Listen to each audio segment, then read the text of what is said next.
Hello. तो इलेक्ट्रोस्टैट्स के अगले लेक्चर में इस वीडियो में हम इलेक्ट्रिक फील्ड के बारे में पढ़ेंगे। तो देखते हैं ये इलेक्ट्रिक फील्ड क्या होता है।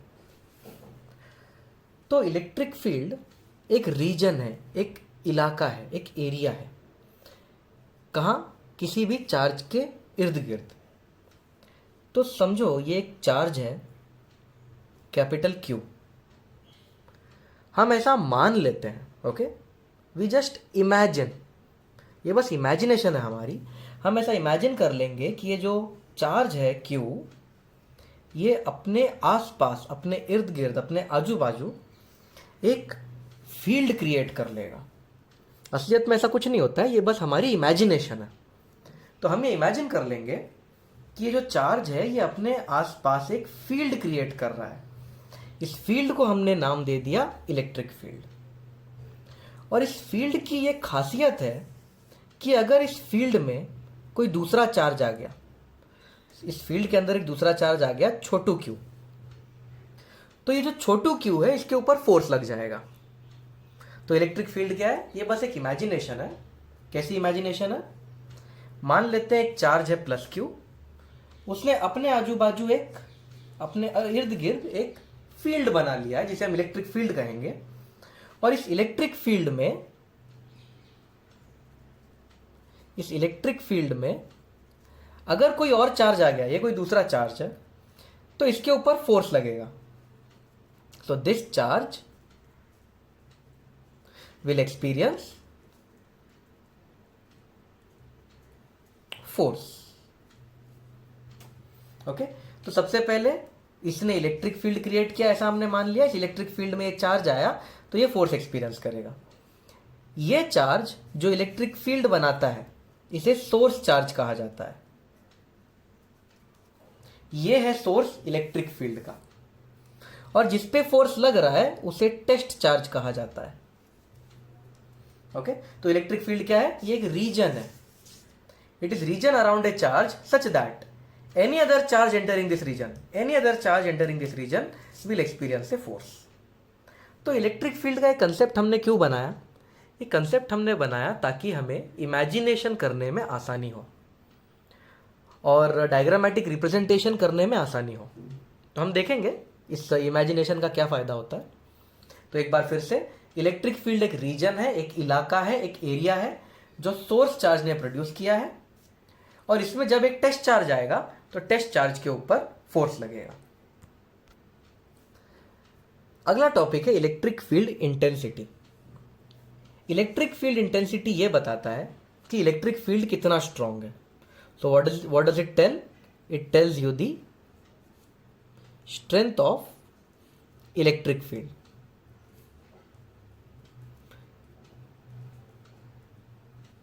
तो इलेक्ट्रिक फील्ड कितना स्ट्रांग है ये कौन बताएगा? Electric field intensity.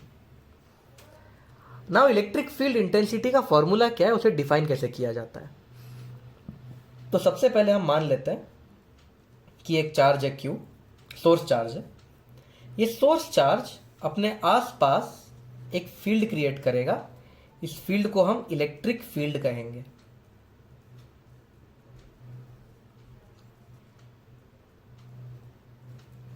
और हमने यहां पे एक टेस्ट चार्ज रख दिया छोटू क्यू। अब ऑफ कोर्स इस टेस्ट चार्ज पे फोर्स लगेगा। तो इलेक्ट्रिक फील्ड को कुछ इस तरह से डिफाइन करते हैं। इलेक्ट्रिक फील्ड इंटेंसिटी, ई से डिनोट करेंगे हम। Electric field intensity denoted by capital E is given by the formula force on test charge divided by the value of the test charge। तो इलेक्ट्रिक फील्ड को कैसे define करते हैं? इस test charge पे कितना फोर्स लग रहा है अपॉन इस चार्ज की वैल्यू कितनी है। Now why? ये फॉर्मूला ही क्यों? क्या लॉजिक है इस फॉर्मूला के पीछे? Why is electric field defined like this? Let us see. Now children, electric field intensity क्या बताता है? इलेक्ट्रिक फील्ड इंटेंसिटी बताता है कि इलेक्ट्रिक फील्ड कितना स्ट्रांग है। मान लेते हैं यहां फील्ड बहुत स्ट्रांग है, इस जगह पे फील्ड बहुत स्ट्रांग है। अगर इस जगह पे फील्ड बहुत स्ट्रांग होगा तो टेस्ट चार्ज को जोरदार फोर्स फील होगा। इसका मतलब यह है,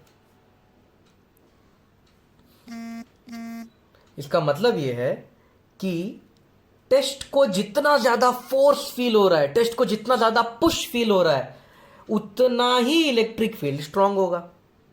अगर इलेक्ट्रिक फील्ड यहां वीक होगा तो टेस्ट चार्ज को बहुत ही कम फोर्स एक्सपीरियंस होगा। तो जो इलेक्ट्रिक फील्ड है it is directly proportional to the force on test charge. अगर टेस्ट चार्ज पे कम फोर्स लग रहा है मतलब इलेक्ट्रिक फील्ड भी वीक है, अगर टेस्ट चार्ज पे ज्यादा फोर्स लग रहा है मतलब इलेक्ट्रिक फील्ड स्ट्रांग है। तो electric field is the force on test charge divided by the magnitude of test charge. अब नीचे टेस्ट चार्ज का वैल्यू क्यों आया वो भी देखते हैं। मान लेते हैं बहुत ही छोटे से चार्ज पे, मान लेते हैं चार्ज बहुत ही छोटा है, फिर भी इसके ऊपर जबरदस्त फोर्स लग रहा है, मतलब यहां पे इलेक्ट्रिक फील्ड स्ट्रांग है। छोटे से चार्ज पे भी जबरदस्त फोर्स लगना मतलब इसने जो फील्ड क्रिएट किया है वो बहुत जबरदस्त है। और मान लो बड़ा सा टेस्ट चार्ज है, there is a big test charge, बड़े टेस्ट चार्ज पे भी अगर सोर्स फोर्स नहीं लगा पा रहा है तो सोर्स ने जो इलेक्ट्रिक फील्ड किया है वो वीक है। तो छोटे से छोटे टेस्ट चार्ज पे अगर बड़े से बड़ा फोर्स लगेगा यानी कि इलेक्ट्रिक फील्ड स्ट्रांग है, और बड़े से बड़े टेस्ट चार्ज पे अगर छोटे से छोटा फोर्स लग रहा है यानी कि इलेक्ट्रिक फील्ड वीक है। इसीलिए इलेक्ट्रिक फील्ड को इस तरह से डिफाइन किया जाता है, it is the force on test charge divided by the value of that test charge. यानी इसे हम ऐसा लिख सकते हैं, electric field is force acting per unit charge. तो ये है इलेक्ट्रिक फील्ड का formula, force acting per unit charge. तो इसकी यूनिट क्या हो जाएगी, newton per coulomb. Electric field intensity एक वेक्टर है, इसके डायरेक्शन के बारे में हम बाद में बात करेंगे। फिलहाल के लिए ये जान लो कि ये एक वेक्टर है। अब यहां पे आता है एक डाउट, और डाउट ये है कि इलेक्ट्रिक फील्ड क्रिएट तो किया सोर्स ने। इलेक्ट्रिक फील्ड किसने क्रिएट किया, सोर्स ने। तो इलेक्ट्रिक फील्ड की प्रॉपर्टीज किस पे डिपेंड होनी चाहिए, सोर्स पे। लेकिन डेफिनेशन में क्या लिखा है, इलेक्ट्रिक फील्ड की property depends on force on test charge, value of test charge. ये कैसे भाई, क्रिएट किया सोर्स ने, इलेक्ट्रिक फील्ड डिपेंड करना चाहिए सोर्स पे, पर फॉर्मूले में तो टेस्ट टेस्ट लिखा हुआ है, सोर्स का तो नामो निशानी नहीं है। ऐसा क्यों, लेट अस सी। तो ऐसा इसीलिए, जरा अगर हम इस फॉर्मूले को ध्यान से देखें तो ये देखो, द इलेक्ट्रिक फील्ड इज, इन दोनों के बीच में जो फोर्स है वो होगा K Q1 Q2 अपॉन इन दोनों के बीच का डिस्टेंस r²। तो ये फोर्स की वैल्यू मैंने पुट कर दी। अब डिवाइड करता हूं इस टेस्ट चार्ज के मैग्नीट्यूड से। अब डिवाइड कर दिया टेस्ट चार्ज के मैग्नीट्यूड से, तो आप देख सकते हो जो टेस्ट चार्ज है वो कैंसिल हो रहा है। तो इलेक्ट्रिक फील्ड का फॉर्मूला आ रहा है KQ/r²। तो ये इलेक्ट्रिक फील्ड डिपेंड किस पे कर रहा है, कैपिटल Q पे, यानी कि सोर्स पे। तो इस फॉर्मूले को देख के ऐसा लगता है जैसे इलेक्ट्रिक फील्ड सोर्स पे डिपेंड नहीं कर रहा है, लेकिन ऐसा कुछ नहीं है। इलेक्ट्रिक फील्ड सोर्स पे ही डिपेंड कर रहा है। यहाँ पे टेस्ट चार्ज डिनोमिनेटर में आने की वजह से वो टेस्ट चार्ज कट जाता है। तो इलेक्ट्रिक फील्ड बनाया भी सोर्स ने है और वो डिपेंड भी सोर्स पे ही करता है।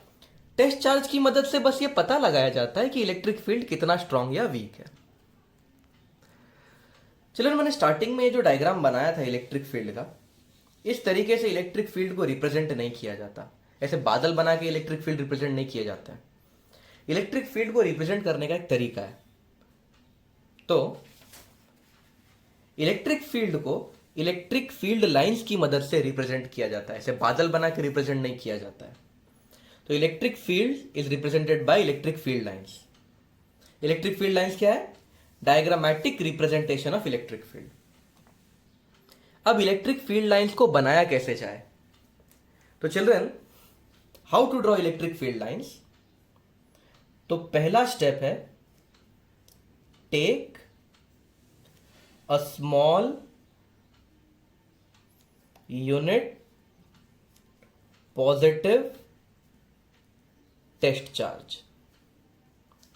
तो सबसे पहले एक छोटा पॉजिटिव टेस्ट चार्ज लिया जाना चाहिए। कंपलसरी है इलेक्ट्रिक फील्ड लाइन बनाने के लिए, जो टेस्ट चार्ज होना चाहिए वो पॉजिटिव होना चाहिए। ये बस एक कन्वेंशन है और ये कन्वेंशन पूरी दुनिया फॉलो करती है। तो हमें एक छोटा सा यूनिट पॉजिटिव टेस्ट चार्ज लेना है, एक छोटा सा टेस्ट चार्ज लेना है। दूसरा, उसे रेस्ट पे रखना है, कीप इट एट रेस्ट, यानी कि उसे रेस्ट पे लाके रख देना है, छोड़ देना है। फिर वो जहां जाएगा वो इलेक्ट्रिक फील्ड लाइंस। ओके, आपको रेस्ट पे रखना है, आपको उसे फेंकना नहीं है, यूनिट पॉजिटिव चार्ज को फेंकना नहीं है, उसे रेस्ट पे रख दो। Now keep it at rest. Now the path followed by the test charge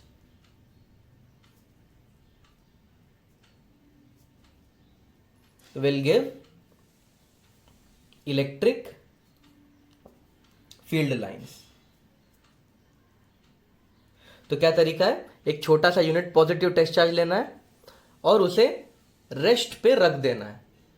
उसके बाद वो कहीं ना कहीं चला जाएगा, देखते हैं क्यों जाएगा, कहां जाएगा, और वो जो भी पाथ फॉलो करेगा उसे हम इलेक्ट्रिक फील्ड लाइंस कहेंगे। तो let us understand this in detail. इसे डिटेल में समझते हैं कि ये है क्या, ये how to draw electric field lines. तो मैं आपको पहला फील्ड लाइन बना के दिखाता हूं। फील्ड लाइंस, यहां पे इलेक्ट्रिक नहीं लिखा है, वो अंडरस्टूड है। Electric field lines due to a positive charge. एक पॉजिटिव चार्ज की वजह से इलेक्ट्रिक फील्ड लाइंस कैसे दिखेंगे? तो ये है हमारा पॉजिटिव चार्ज कैपिटल क्यू। अब हमें इसके इलेक्ट्रिक फील्ड लाइंस बनाना है और इस पॉजिटिव टेस्ट चार्ज इस पॉजिटिव सोर्स चार्ज के पास हम एक छोटू सा यूनिट टेस्ट चार्ज रखेंगे। तो ये टेस्ट चार्ज है, इसे यहां लाके रख के छोड़ दिया गया है। इसे यहां पे हमने लाया, इसे रेस्ट पे रखा और छोड़ दिया। इसे फेंकना नहीं है, ये मोशन में नहीं होना चाहिए। अब ये छोटू सा टेस्ट चार्ज जहां जाएगा वो इलेक्ट्रिक फील्ड लाइंस बन जाएंगी। तो ये छोटू सा फील्ड चार्ज, देखो ये पॉजिटिव चार्ज है, इसे हम फिक्स्ड मानेंगे। हम मान लेंगे कि ये सोर्स चार्ज फिक्स्ड है और ये टेस्ट चार्ज अब भागेगा। ये टेस्ट चार्ज कहां भागेगा? ऑफ कोर्स इस प्लस से दूर, इस तरीके से। अच्छा, अगर मैं इस टेस्ट चार्ज को यहां रख देता तो ये देखो, टेस्ट चार्ज को यहां रख दिया। अब ये टेस्ट चार्ज कहां भागेगा? पॉजिटिव से दूर।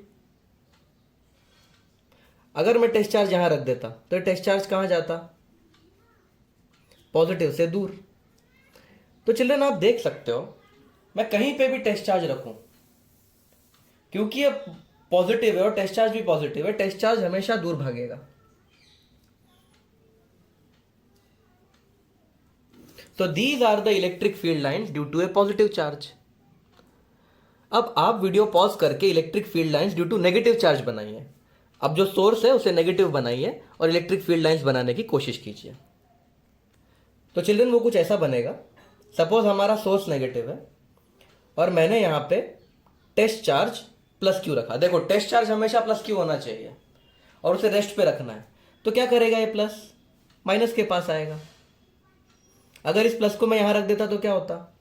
नेगेटिव के पास आता, नेगेटिव के पास, नेगेटिव के पास।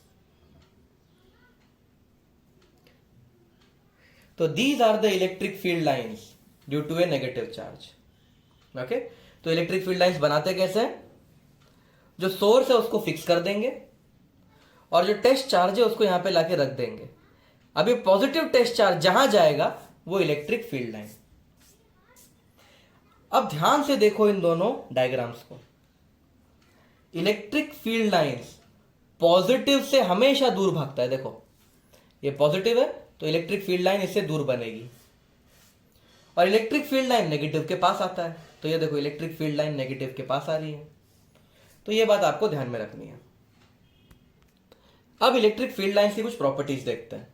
पहली प्रॉपर्टी हमने अभी अभी देखी कि electric field lines go away from positive charge,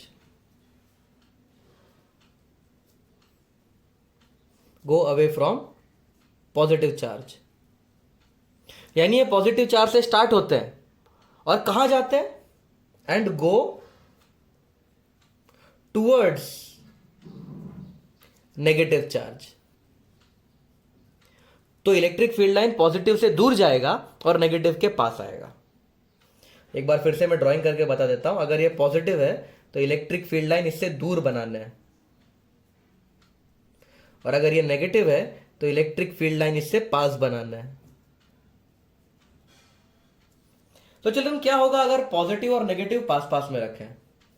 ये देखो ये एक पॉजिटिव चार्ज है, ये एक नेगेटिव चार्ज है। अब ये दोनों पास पास रखें। अब इलेक्ट्रिक फील्ड लाइंस कैसे बनेंगे, तो इलेक्ट्रिक फील्ड लाइंस अब पॉजिटिव से स्टार्ट होंगे और नेगेटिव पे खत्म होंगे, कुछ इस तरीके से। Electric field lines positive pay start होंगे, नेगेटिव पे खत्म होंगे, पॉजिटिव से स्टार्ट होंगे, नेगेटिव पे खत्म होंगे।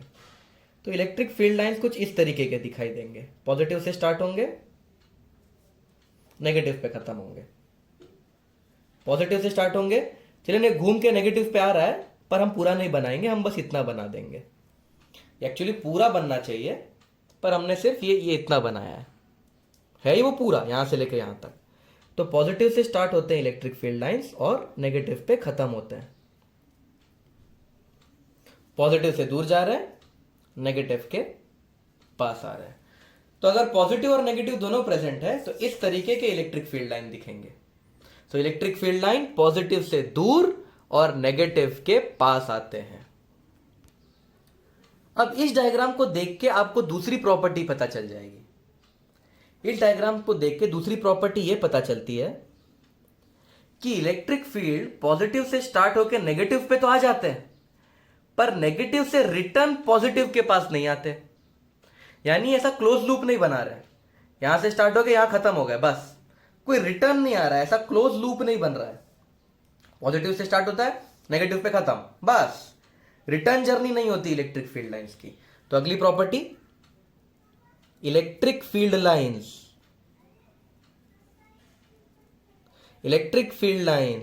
Do not form closed loops. Now children, ये जो मैंने लाइन लिखी है थोड़ी सी खतरनाक है, क्योंकि इलेक्ट्रोमैग्नेटिक इंडक्शन में हम पढ़ेंगे कि electric field line close loop भी बना सकते हैं। पर फिलहाल के लिए आप ये याद रखोगे कि electric field lines do not form close loop if electrostatic conditions prevail. अब इसका मतलब मैं आपको बता देता हूं। Electric field lines close loop नहीं बनाएंगे अगर इलेक्ट्रोस्टैटिक कंडीशन रहेगी। इलेक्ट्रोस्टैटिक कंडीशन मतलब ये दोनों चार्जेस मूव नहीं करेंगे। अगर ये दोनों चार्जेस मूव करेंगे तो कुछ और होता है, मैग्नेटिक फील्ड भी आ जाएगा, फिर वो आगे पूरा हम 12th में पढ़ेंगे इनके मोशन से क्या होता है।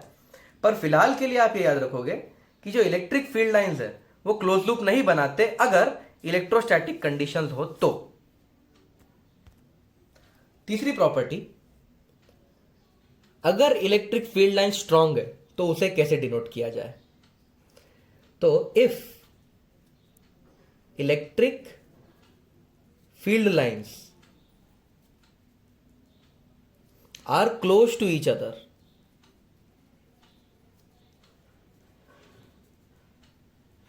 they denote strong field। यानी अगर इलेक्ट्रिक फील्ड लाइंस कुछ इस तरीके से हैं,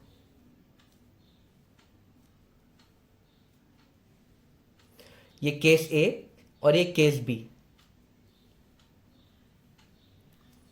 तो केस ए में आप देख सकते हो इलेक्ट्रिक फील्ड लाइंस बहुत पास में है, जबकि केस बी में इलेक्ट्रिक फील्ड लाइंस दूर दूर है।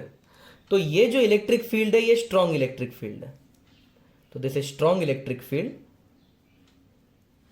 And this is weak electric field. तो इलेक्ट्रिक फील्ड लाइंस जितने पास में होंगे इलेक्ट्रिक फील्ड को उतना ही स्ट्रॉन्ग माना जाएगा, और जितने ज्यादा इलेक्ट्रिक फील्ड लाइंस होंगे इलेक्ट्रिक फील्ड उतना ही ज्यादा स्ट्रॉन्ग होता है। अगली चीज जो हमें पता होनी चाहिए चिल्ड्रन, अगर इलेक्ट्रिक फील्ड लाइंस कुछ इस तरीके से बने हैं, अगर इस तरीके का डायग्राम बना है, तो आप देख सकते हो इन चारों फील्ड लाइंस के बीच का जो गैप है वो कांस्टेंट है। तो ऐसे इलेक्ट्रिक फील्ड को यूनिफॉर्म इलेक्ट्रिक फील्ड कहा जाता है। Uniform electric field. आप देख सकते हैं इनके बीच में गैप सेम है। अब इसे देखिए,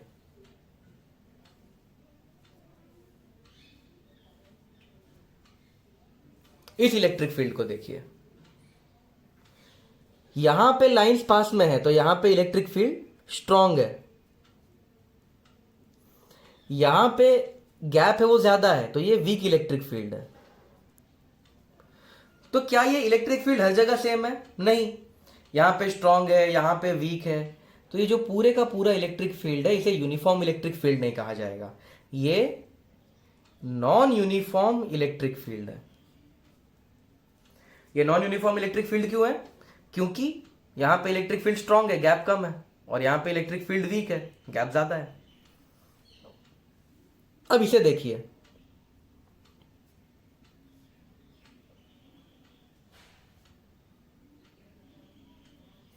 ये इलेक्ट्रिक फील्ड यूनिफॉर्म है या नहीं, ये गेस करिए। ये जो इलेक्ट्रिक फील्ड है यूनिफॉर्म है या नहीं है? चिल्ड्रन, इसका आंसर है ये नॉन यूनिफॉर्म है। क्यों नॉन यूनिफॉर्म भाई? गैप तो इक्वल है, ये देखो गैप इक्वल है, फिर क्यों ये नॉन यूनिफॉर्म? नॉन यूनिफॉर्म इसीलिए क्योंकि इलेक्ट्रिक फील्ड एक वेक्टर है, और वेक्टर अगर अपनी डायरेक्शन बदल देता है तो उसे हम चेंजिंग वेक्टर कहना पड़ेगा हमें। तो चिल्ड्रन आप देख सकते हो इलेक्ट्रिक फील्ड लगातार अपनी डायरेक्शन बदल रहा है। वो पहले यहां जा रहा था, फिर यहां जाने लगा, फिर टर्न ले लिया उसने, फिर टर्न ले लिया, फिर यहां जा रहा है। तो इलेक्ट्रिक फील्ड लाइन टर्न मार रहा है, डायरेक्शन चेंज कर रहा है, ये देखो इट इज चेंजिंग डायरेक्शन, इस तरह से टर्न ले रहा है ये। तो अगर इलेक्ट्रिक फील्ड लाइन की डायरेक्शन भी बदल जाए तो भी वो नॉन यूनिफॉर्म इलेक्ट्रिक फील्ड ही कहलाता है। तो ये सिर्फ यही यूनिफॉर्म इलेक्ट्रिक फील्ड है। देखो सबका डायरेक्शन एक ही जगह पे, डायरेक्शन चेंज नहीं हो रहा, और गैप भी इक्वल है। यहां पे मैग्नीट्यूड अलग अलग होने की वजह से नॉन यूनिफॉर्म इलेक्ट्रिक फील्ड है, यहां डायरेक्शन बदलने की वजह से नॉन यूनिफॉर्म इलेक्ट्रिक फील्ड है। जो अगला इंपॉर्टेंट पॉइंट है इलेक्ट्रिक फील्ड का वो ये है कि जो इलेक्ट्रिक फील्ड लाइंस को अगर हम टेंजेंट बनाए, the tangent drawn to electric field lines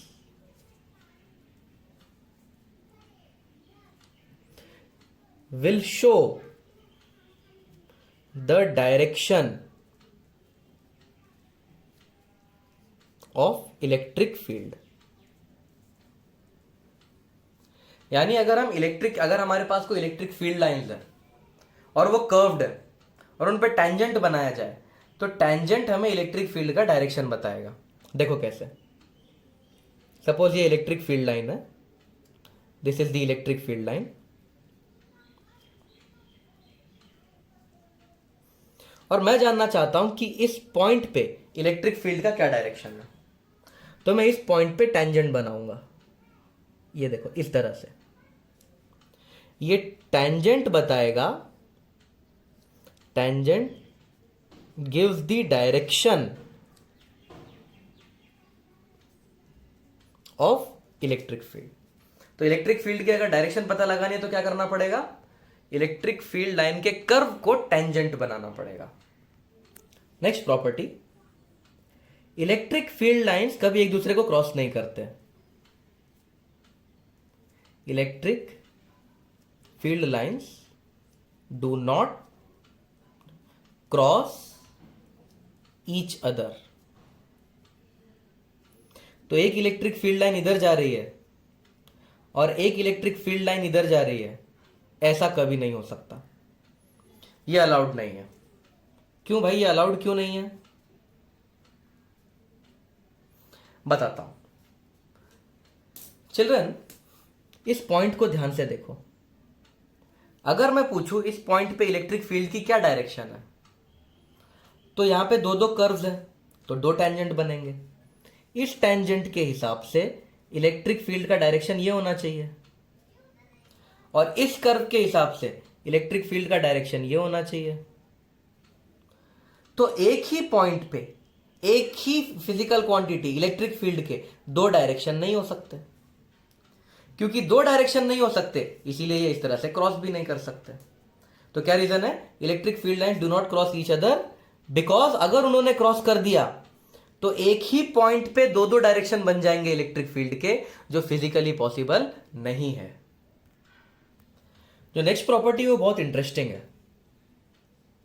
electric field lines are always perpendicular to conducting surfaces।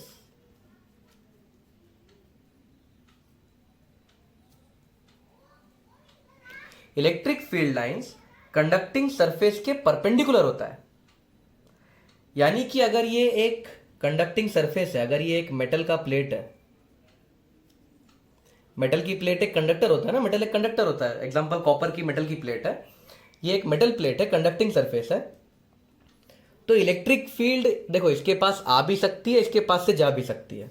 अगर ये मेटल प्लेट पॉजिटिव है तो इलेक्ट्रिक फील्ड इससे दूर भागेगा, लेकिन जब इलेक्ट्रिक फील्ड इससे दूर भागेगा उस वक्त ये हमेशा इसके सरफेस से परपेंडिकुलर रहेगा।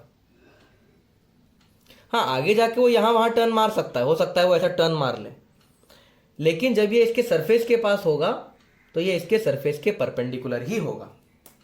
और अगर नेगेटिव हुआ तो, अगर ये प्लेट नेगेटिव हुई तो इलेक्ट्रिक फील्ड लाइन कहीं से भी आ रही हो पर इसके पास आते ही परपेंडिकुलर हो जाएगी, इस तरीके से 90 डिग्री का एंगल बनाएगी। ऐसा क्यों? तो children, let us see the reason. Let us assume that the electric field is not perpendicular. हम लोग उल्टा प्रूफ करते हैं, हम लोग गलत अजम्पशन कर लेते हैं। Let us assume electric field line is not perpendicular. तो ये है हमारा मेटल का प्लेट और इलेक्ट्रिक फील्ड लाइन परपेंडिकुलर नहीं है, ऐसा हम अज्यूम कर रहे हैं। असलियत में परपेंडिकुलर होता है। तो इलेक्ट्रिक फील्ड लाइन परपेंडिकुलर नहीं है, ऐसा हमने अज्यूम कर लिया। ये है इलेक्ट्रिक फील्ड लाइन। ओके, तो ये हमारा मेटल का सरफेस है और ये है इलेक्ट्रिक फील्ड लाइन जो परपेंडिकुलर नहीं है। अब चिल्ड्रन, ये जो इलेक्ट्रिक फील्ड है, मैं इसके दो कंपोनेंट कर सकता हूं। एक कंपोनेंट इधर बनेगा, एक कंपोनेंट इधर बनेगा। तो इस कंपोनेंट को नाम दे देता हूं electric field parallel to metal, और इस कंपोनेंट को नाम दे देता हूं electric field perpendicular to metal. तो ये जो इलेक्ट्रिक फील्ड था, इसके कंपोनेंट्स निकाले हमने। एक कंपोनेंट है पैरेलल टू मेटल और एक कंपोनेंट है परपेंडिकुलर टू मेटल। अब इस पैरेलल टू मेटल पे ध्यान देते हैं। Since an electric field is parallel to metal, क्योंकि ये मेटल के पैरेलल है, therefore it will exert force on electrons।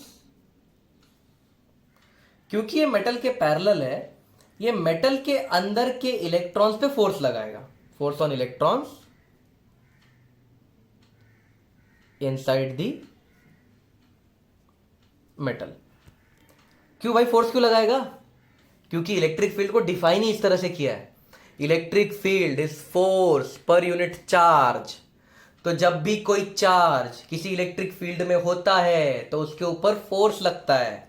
Electric field को डिफाइन ही इस तरह से किया गया है, electric field is force upon charge. यानी कि जब भी कोई चार्ज किसी इलेक्ट्रिक फील्ड में होगा तो उसके ऊपर फोर्स तो लगेगा।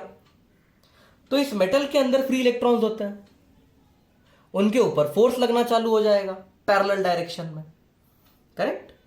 सो इसकी वजह से मेटल के अंदर जो चार्जेस हैं उनके ऊपर फोर्स लगना चालू हो जाएगा।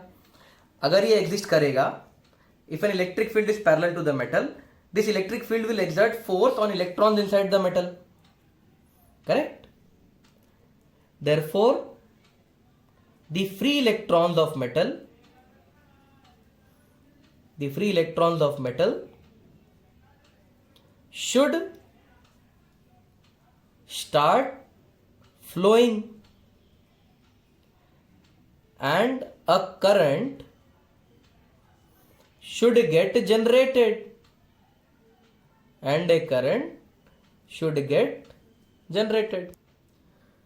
तो चिल्ड्रन, अगर ये पैरेलल होता तो ये जो मेटल के अंदर इलेक्ट्रॉन्स हैं उनके ऊपर एक फोर्स लगता। अगर उनके ऊपर फोर्स लगता तो वो मूव करते, अगर वो मूव करते तो एक करंट फ्लो हो रहा है। इलेक्ट्रॉन के मोशन को करंट ही बोलते हैं ना। If all the electron start moving in a particular direction तो करंट हो गया। तो ये तो फ्री का करंट हो जाता भाई, फ्री फोकट का करंट हो जाता। फिर हमें करंट जनरेट करने के लिए बस एक ही चीज करनी पड़ती, एक मेटल का वायर ले लो और यहां चार्ज रख दो, काम खत्म। ऐसा होता है क्या? सिर्फ मेटल के वायर के बाजू में चार्ज रख दिया तो क्या करंट फ्लो हो जाता है इसमें? करंट फ्लो बिल्कुल नहीं होता। अगर ऐसे करंट फ्लो होने लगता तो हमारा बिजली का बिल आता 0 अंडा। हम घर में ही बिजली बना रहे होते, बस एक मेटल का वायर लो और उसके बाजू में चार्ज रख दो, इलेक्ट्रिसिटी फ्लो हो रही है। ऐसा थोड़ी होता है। So however no such current is flowing in reality. तो जब हम रियलिटी में इसके बाजू में चार्ज रखते हैं तो कोई करंट फ्लो नहीं हो रहा होता इस मेटल के वायर में। However no current flows in reality. अब क्योंकि कोई करंट फ्लो नहीं हो रहा है, मतलब इन इलेक्ट्रॉन्स पे फोर्स नहीं लग रहा। क्योंकि इन इलेक्ट्रॉन्स पे फोर्स नहीं लग रहा है, इसका मतलब है कोई इलेक्ट्रिक फील्ड भी नहीं है इस डायरेक्शन में। Therefore, E parallel does not exist near the metal surface. तो मेटल सरफेस के पास में ये पैरेलल कंपोनेंट होता ही नहीं है, सिर्फ ये परपेंडिकुलर कंपोनेंट होता है। तो चलिए, अभी जो मैंने आपको प्रूफ बताया वो लॉजिकल प्रूफ है, लेकिन इसका एक मैथमेटिकल प्रूफ भी होता है। इसका मैथमेटिकल प्रूफ हम जब अगला चैप्टर पढ़ेंगे, इलेक्ट्रिकल पोटेंशियल्स, तब हम इसका मैथमेटिकल प्रूफ भी देखेंगे। तो फिलहाल के लिए आप बस इस लॉजिकल प्रूफ से ही आपको सेटिस्फैक्शन लेना पड़ेगा, आपको इस लॉजिकल प्रूफ से ही सेटिस्फाई होना पड़ेगा। तो लॉजिकल प्रूफ ये है, अगर ये पैरेलल फील्ड होता तो इस मेटल में इस तरह से करंट फ्लो होने लगता, लेकिन मेटल में कोई करंट फ्लो नहीं हो रहा है। इसका सिंपल मतलब है कि ये पैरेलल फील्ड नहीं है। तो फिलहाल के लिए लॉजिकल प्रूफ से आपको खुश रहना पड़ेगा। इसका मैथमेटिकल प्रूफ हम अगले चैप्टर में देखेंगे। आपको याद क्या रखना है? Electric field lines conducting surfaces के परपेंडिकुलर होता है। अगला कंसेप्ट चिल्ड्रन, जो इलेक्ट्रिक फील्ड लाइंस होती है वो मेटल के अंदर जीरो होती है। Electric field lines are zero inside a conductor. तो ये अगली प्रॉपर्टी इलेक्ट्रिक फील्ड लाइंस की। Electric field lines do not exist inside conductors under electrostatic conditions. Under electrostatic conditions, यानी कि अगर सारे चार्जेस रेस्ट पे हैं तो इलेक्ट्रिक फील्ड लाइंस कंडक्टर के अंदर नहीं हो सकती है। Now let us see why. ऐसा क्यों होता है कि कंडक्टर के अंदर का इलेक्ट्रिक फील्ड लाइन खत्म हो जाता है, गायब हो जाता है? तो हम एक कंडक्टर लेते हैं, let us assume this to be a sphere, और ये स्पीयर बना है कंडक्टर का।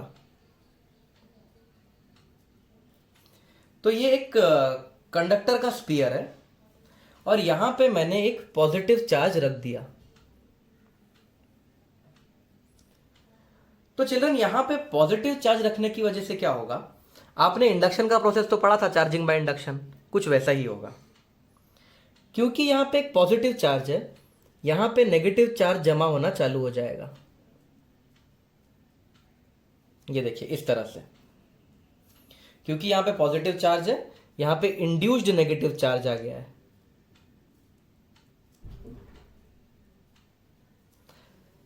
अब ऑफ कोर्स इस स्फीयर तो चार्ज नहीं था, सारे इलेक्ट्रॉन्स भाग के यहां आ गए क्योंकि उन्हें प्लस चाहिए, करेक्ट ना। इस स्फीयर के जितने भी फ्री इलेक्ट्रॉन्स थे वो सब भाग के इस जगह पे आ गए, क्यों? क्योंकि उन्हें पॉजिटिव से प्यार है। अगर सारे इलेक्ट्रॉन्स भाग के यहां पे आ गए हैं तो यहां क्या बचेगा, यहां बचेगा पॉजिटिव चार्ज। तो this is the induced positive charge.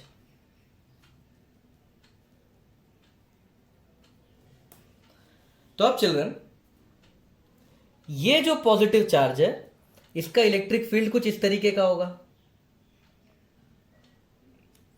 ये क्या है, electric field due to positive charge.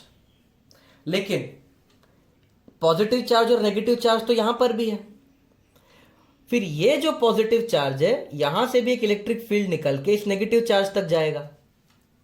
ये देखिए, ये जो पॉजिटिव चार्ज है यहां से इलेक्ट्रिक फील्ड निकल के इस नेगेटिव के पास जाएगा, क्योंकि इलेक्ट्रिक फील्ड पॉजिटिव से स्टार्ट होता है, नेगेटिव पे खत्म होता है। तो इस वाले प्लस का जो इलेक्ट्रिक फील्ड है वो ऐसा जा रहा है, इस वाले प्लस का जो इलेक्ट्रिक फील्ड है वो ऐसा जा रहा है।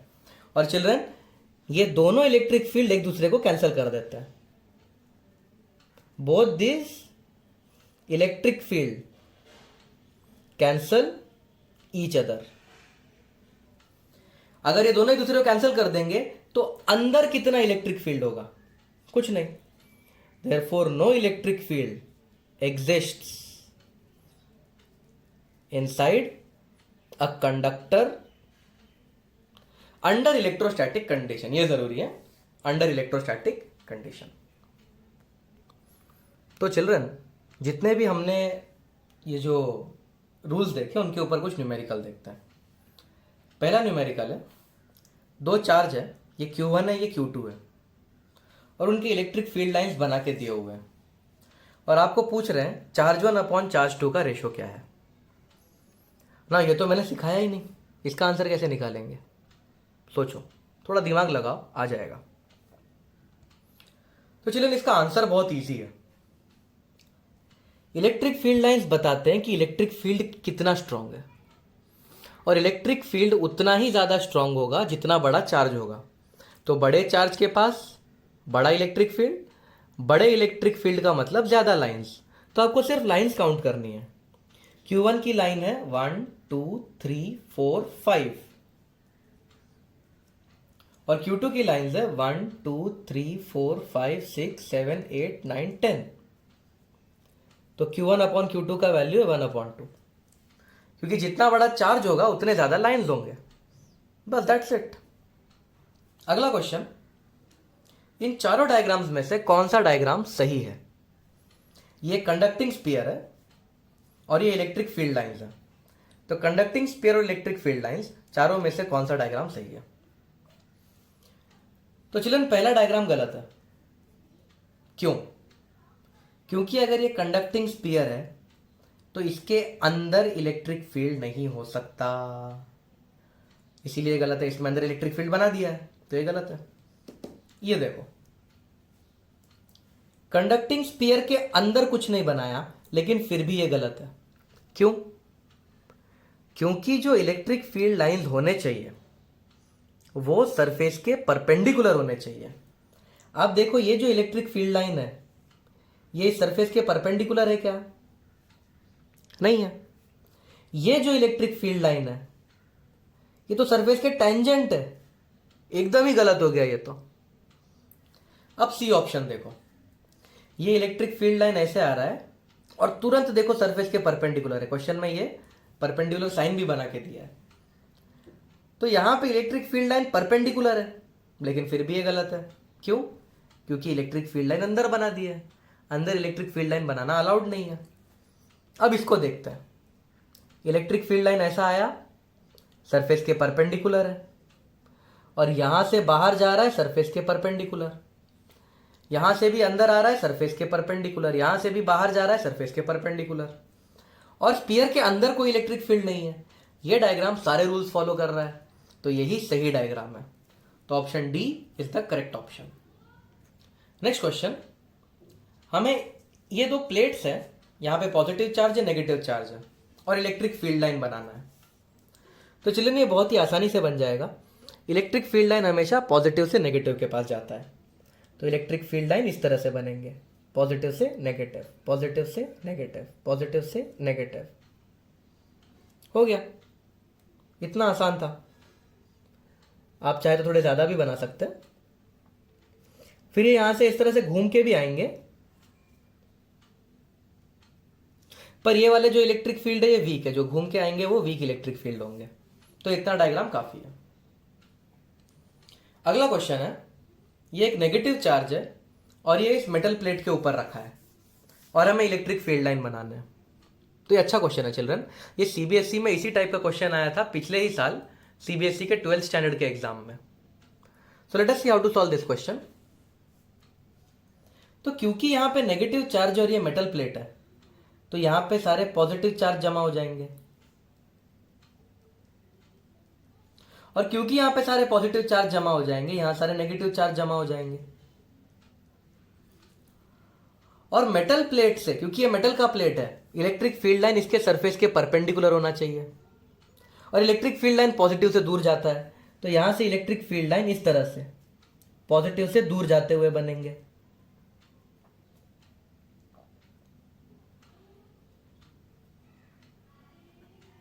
ये देखो, मेटल के सरफेस के परपेंडिकुलर और पॉजिटिव से दूर जा रहे हैं, देखो ये।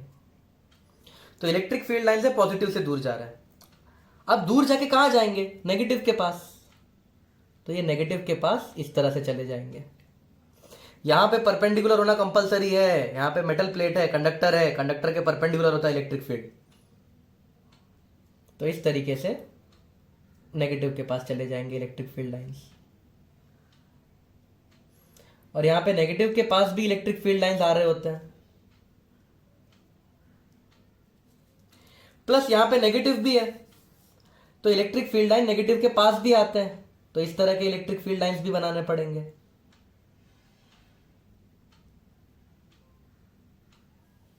और एक और बात, अंदर कोई इलेक्ट्रिक फील्ड लाइन नहीं बनाना है, क्योंकि कंडक्टर के अंदर इलेक्ट्रिक फील्ड लाइन नहीं होते। तो दिस इज द डायग्राम। अगला क्वेश्चन है, इन चारों में से कौन सा इलेक्ट्रिक फील्ड लाइंस करेक्ट है? तो चिल्ड्रन, इस ए वाले को देखिए, पॉजिटिव से इलेक्ट्रिक फील्ड निकल रहा है, नेगेटिव पे जा रहा है, यहां तक तो सही है। पर ये देखो, नेगेटिव से रिटर्न पॉजिटिव के पास भी जा रहा है। नेगेटिव से पॉजिटिव के पास इलेक्ट्रिक फील्ड नहीं जाता, इलेक्ट्रिक फील्ड हमेशा पॉजिटिव से नेगेटिव जाता है, तो ये गलत है। नेगेटिव से जो रिटर्न जर्नी है ये गलत है। बी चेक करते हैं। पॉजिटिव से नेगेटिव जा रहा है, पॉजिटिव से नेगेटिव, पॉजिटिव से नेगेटिव, पॉजिटिव से नेगेटिव, नेगेटिव के पास, नेगेटिव के पास, पॉजिटिव से दूर, पॉजिटिव से दूर, सारे रूल्स फॉलो कर रहा है, ये सही है। अब इसको देखते हैं, पॉजिटिव से निकल के पॉजिटिव के पास जा रहा है, ये तो हो ही नहीं सकता। पॉजिटिव के पास तो आ ही नहीं सकता इलेक्ट्रिक फील्ड, ये गलत है। अब इसको देखते हैं, पॉजिटिव से दूर, पॉजिटिव से दूर, पॉजिटिव से दूर, ये देखो सब पॉजिटिव से दूर, ये भी पॉजिटिव है, ये सारे इलेक्ट्रिक फील्ड लाइंस पॉजिटिव से दूर, तो ये सारे रूल्स फॉलो कर रहा है, ये सही है। तो बी और डी करेक्ट है, इसीलिए फोर्थ ऑप्शन करेक्ट है। B and D both are correct.